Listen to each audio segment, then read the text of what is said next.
Bismillahirrahmanirrahim. Assalamualaikum warahmatullahi wabarakatuh. Alhamdulillahirabbil alamin. Shalawatullahil barrir rahim wal malaikatil muqarrabin ala sayyidina wa azimina wa qurrati a'yunina Muhammadin thahal amin wa ala alihi wa ashabihi wa man tabi'a sunnatahu ila yaumiddin. Allahumma rzuqna ikhlasan fin niyati wal qawli wal amal. Para ikhwan dan akhwat yang saya muliakan, juga pengurus BBH Bagan Batu Hijrah beserta seluruh jajarannya. Alhamdulillah, kembali kita bersyukur pada Allah Subhanahu wa taala atas semua limpahan nikmat dan karunia sehingga kita dapat istiqomah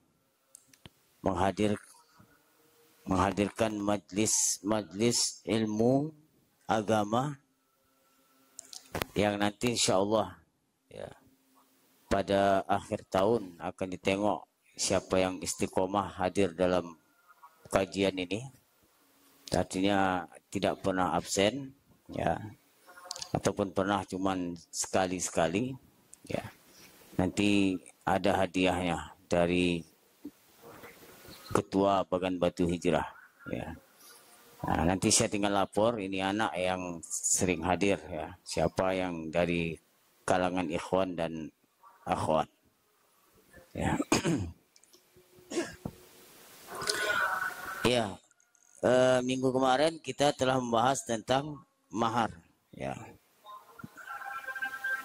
Masih ingat kan berapa mahar itu standar yang disunnahkan?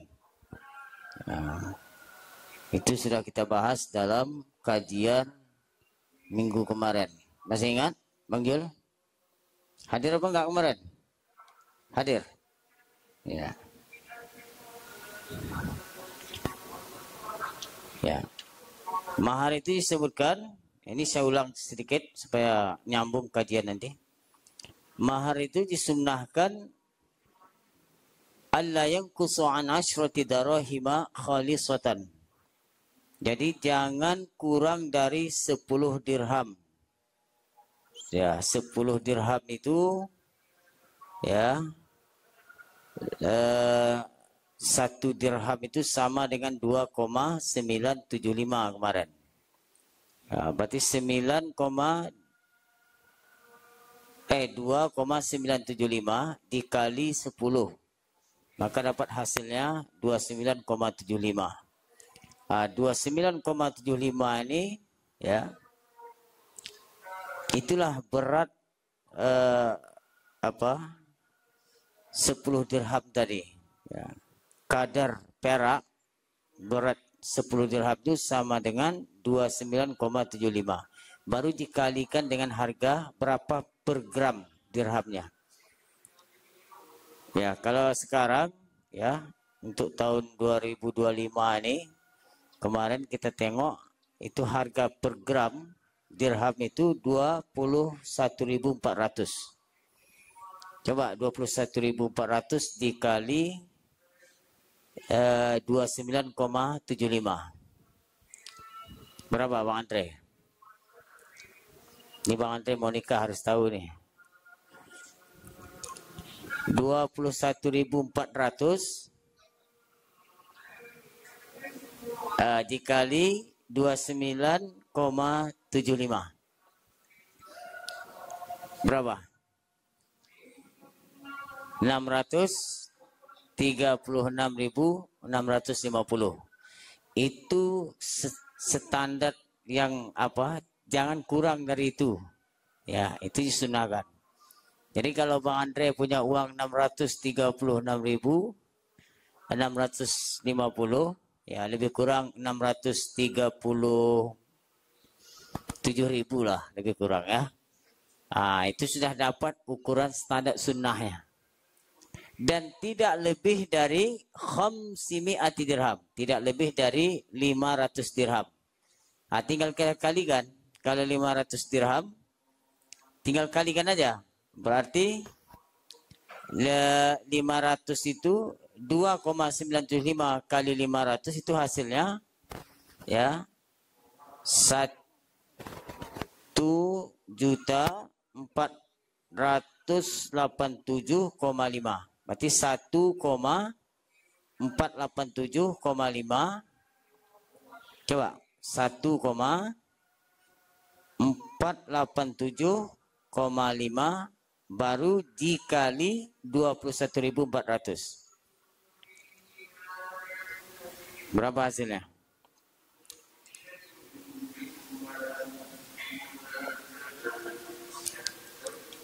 Hah?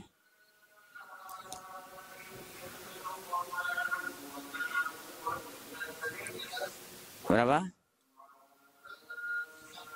Berapa?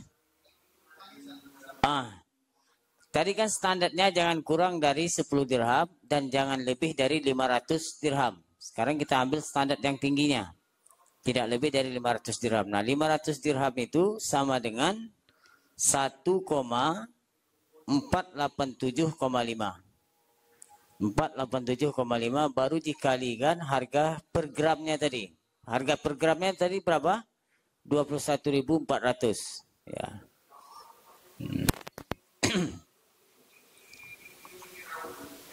Ya.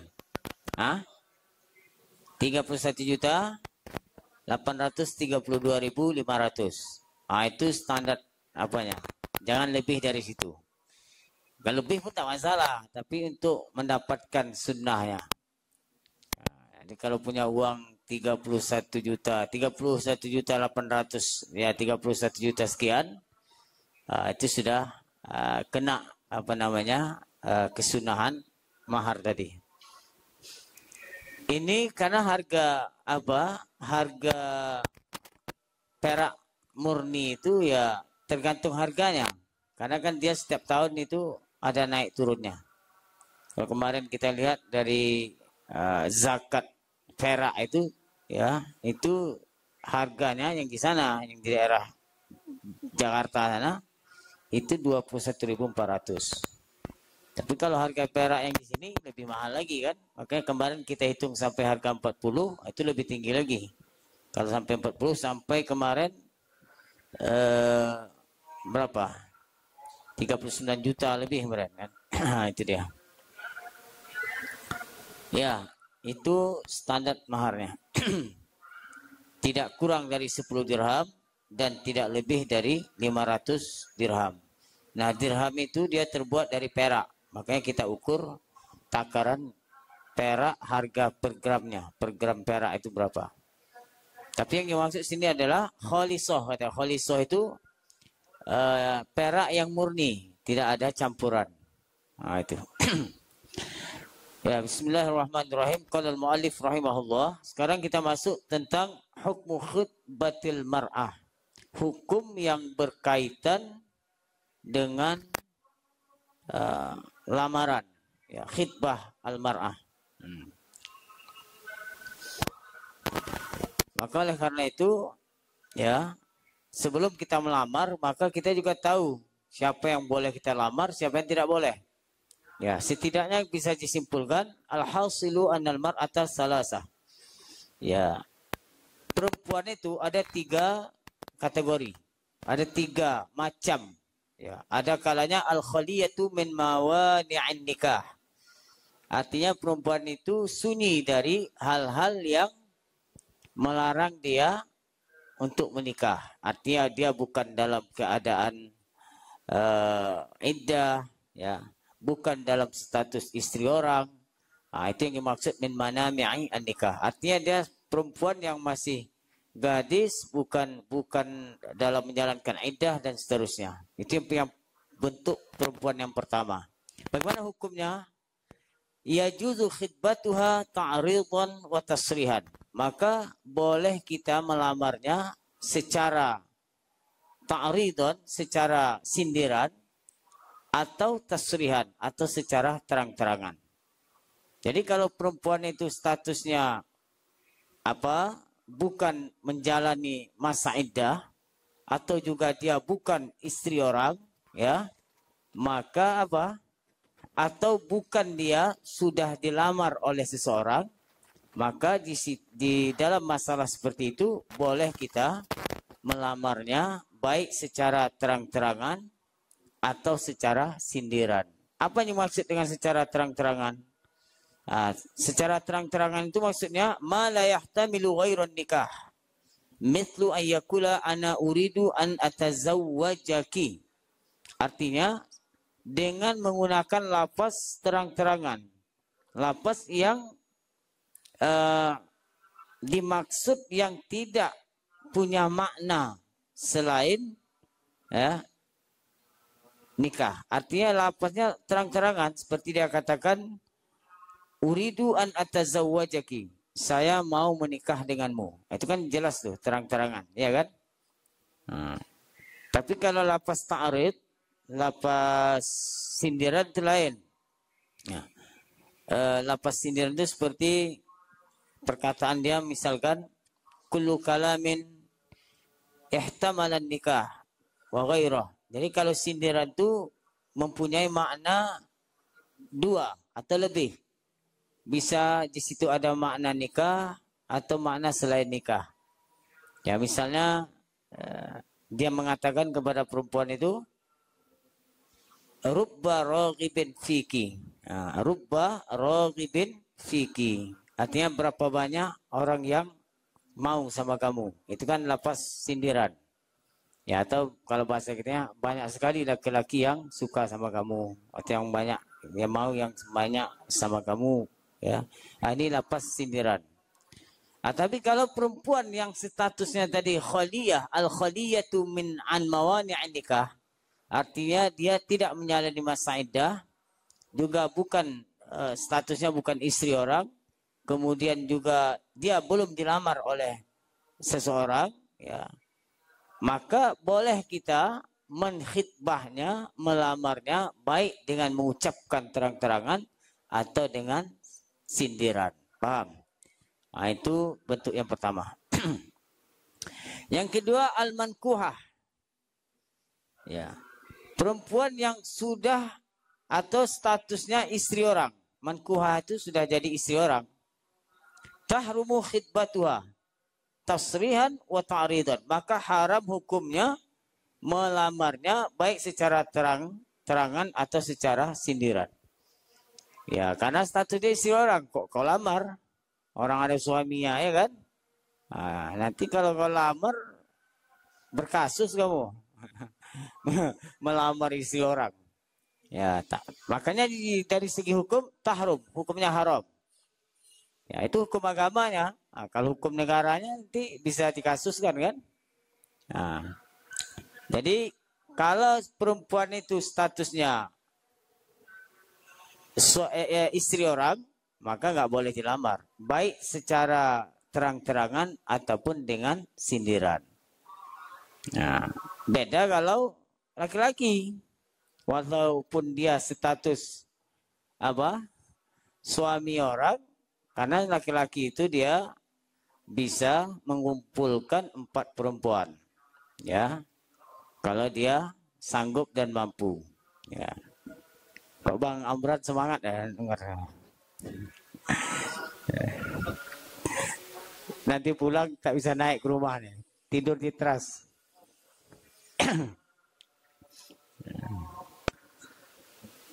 Ya, paham ya? Al-mankuhah tahrumu khidbatuha tasrihan wa ta'ridan. Jadi kalau dia statusnya sudah menikah, artinya istri orang, maka nggak boleh dilamar, baik itu secara terang-terangan atau secara sindiran. Wa misluha al-mu'taddatur raja'iyah. Ya. Begitu juga perempuan yang dalam masa menjalani iddah raja'iyah.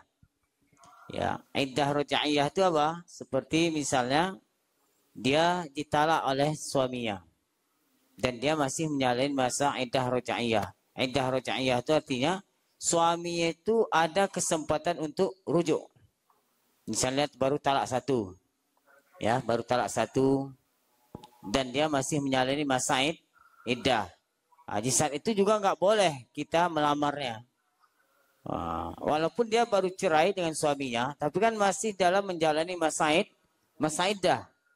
Ya, tak boleh. Kalau mau melamarnya, biar selesai dulu masa iddahnya.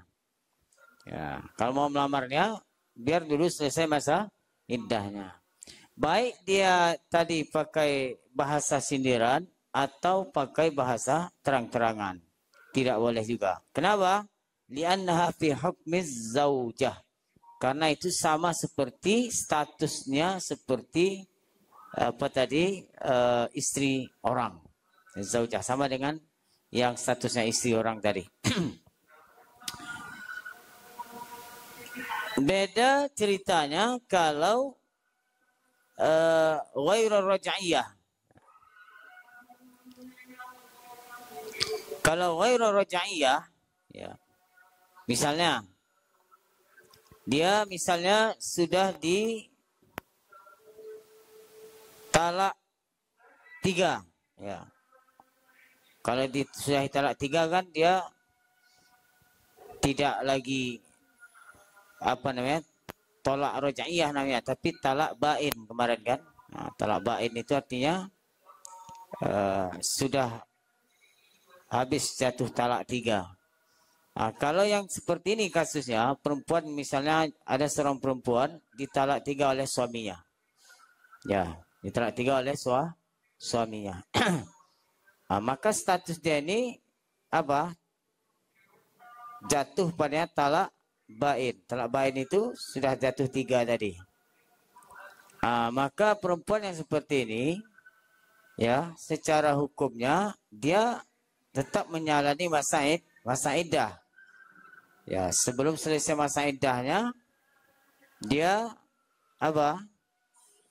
Diberikan oleh suaminya tempat tinggal. Ya, artinya dia belum bisa keluar dulu. Masih tempat tinggal, tapi dia tidak lagi wajib suaminya memberikan nafkah selama menjalani masa iddah itu. Ya, beda dengan talak 1, talak 2 tadi. Ya, talak 1, talak 2 ketika menjalani masa iddah itu suaminya wajib ngasih nafkah selama dia menjalani masa iddah. Kalau habis masa iddahnya maka sudah tidak wajib lagi ngasih nafkah. Tapi kalau yang ini tadi, karena sudah jatuh talak 3, maka suaminya tidak wajib memberi nafkah. Tapi apa? Ketika dia menjalani masa iddah ini, dia harus tinggal di rumah itu dulu. Ya, suaminya menyiapkan rumah dia, artinya dia belum bisa bebas, belum bisa keluar. Ya, kenapa? Karena dia menjalani masa iddahnya. Nah, kalau perempuan yang seperti ini apa? Tahrumu khitbatuha tasrihan.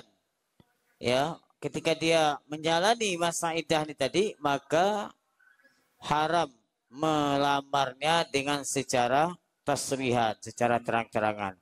Wa yajuzu ta'ridun wa tajuzu ta'ridun. Tetapi boleh melamarnya dengan cara sindiran. Nah, kalau yang model yang ketiga nih. Nah, itu dia.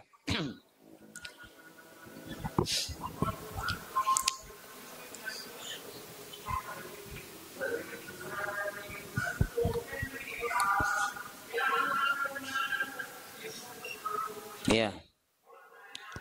Maka kesimpulannya, kalau perempuan ya yang dalam menjalani masa iddah bain, ya, seperti perempuan yang menjalani masa iddah wafat karena suaminya meninggal misalkan, atau dia ditalak 3 oleh suaminya, maka di sini boleh seorang laki-laki melamarnya tapi dengan bahasa sindiran. Bahasa sindiran itu seperti yang saya jelaskan tadi, artinya tidak terang-terangan. Misalnya dia katakan, banyak sekali laki-laki yang senang sama kamu, atau misalnya kamu cantik sekali, ya, atau misalnya jangan kau apa namanya, dalam bahasa lain di sini sebutkan la tasbiqini binafsiki, ya, la tasbiqini binafsiki, jangan ya mendahului orang lain ya mendapatkanmu misalnya. Nah, ini bahasa-bahasa sindiran semua. Maka itu boleh dengan bahasa itu ya, dalam kasus yang ketiga tadi. Nah, inilah sebagian gambaran tentang masalah khitbah tadi. Nah, terus disebutkan juga di sini wa tahrumul khitbatu 'alal khitbati ba'da tasrihi bil ijabah ma lam ya'khudh min ar-rajuli alladhi khataba awwalan idnan bidzalik. Juga haram melamar ya atas lamaran orang lain yang sudah jelas orang lain tadi itu sudah diterima lamarannya. Ya. Misalnya Bang Jul sudah melamar seorang perempuan. Ya. Ya, terus sudah diterima, lamaran Bang Jul ini sudah diterima. Artinya sudah oke, sudah diterima lamaran Bang Jul ini. Nah. Terus Bang Itang senang dengan perempuan yang sudah dilamar Bang Jul tadi. Ya. Maka dia tidak boleh karena apa? Karena sudah dilamar oleh Bang Jul. Kecuali, ini ada pengecualiannya. Ya, malam ya'khudz min ar-rajul alladhi khataba awwalan idnan bidzalik. Kecuali Bang Itang sudah minta izin sama Bang Jul. Kata Bang Itang, Bang Jul, saya juga senang sama perempuan yang kau lamar itu. Kata Bang Jul, ya silakan kau lamar. Artinya sudah dapat izin dari Bang Jul, maka Bang Itang boleh melamarnya. Berarti kalau begitu masalahnya, maka siaplah bersaing. Ya, siapa nanti yang diterima oleh perempuan itu. Ternyata setelah lamaran Bang Itang, perempuan itu berubah pikiran. Karena Bang Itang misalnya lebih tampan misalnya. Akhirnya dia terima lamaran Bang Itang. Itu tidak masalah. Asalkan dapat izin dari orang yang pertama tadi yang melamar perempuan itu. Tapi kalau Bang Jul bilang, tak boleh, tak saya izinkan, kata dia kan. Karena itu sudah saya lamar. Maka nggak boleh Bang Itang melamarnya. Paham? Nah, itu yang dimaksud ibarah yang diungkapkan oleh muallif tadi, wa tahrumul khitbatu 'alal khitbati ba'da tasrihi bil ijabah ma lam ya'khudz min ar-rajul alladhi khataba awwalan idnan bidzalik. Jadi kalau sudah jelas pasti lamaran pertama tadi sudah diterima, maka tidak boleh lagi dilamar oleh laki-laki yang lain kecuali orang yang pertama melamar tadi mengizinkan. Atau misalnya lamaran yang pertama itu au yu'rid ahlul mar'ati 'anil awal, atau lamaran Bang Jul tadi itu ditolak. Ya, artinya tidak diterima oleh ahli keluarga perempuan itu. Kalau itu nggak perlu minta izin lagi Bang Itang. Orang udah ditolak, ya kan? Langsung aja masuk, ya, langsung aja melamar. Paham? Itu maksudnya.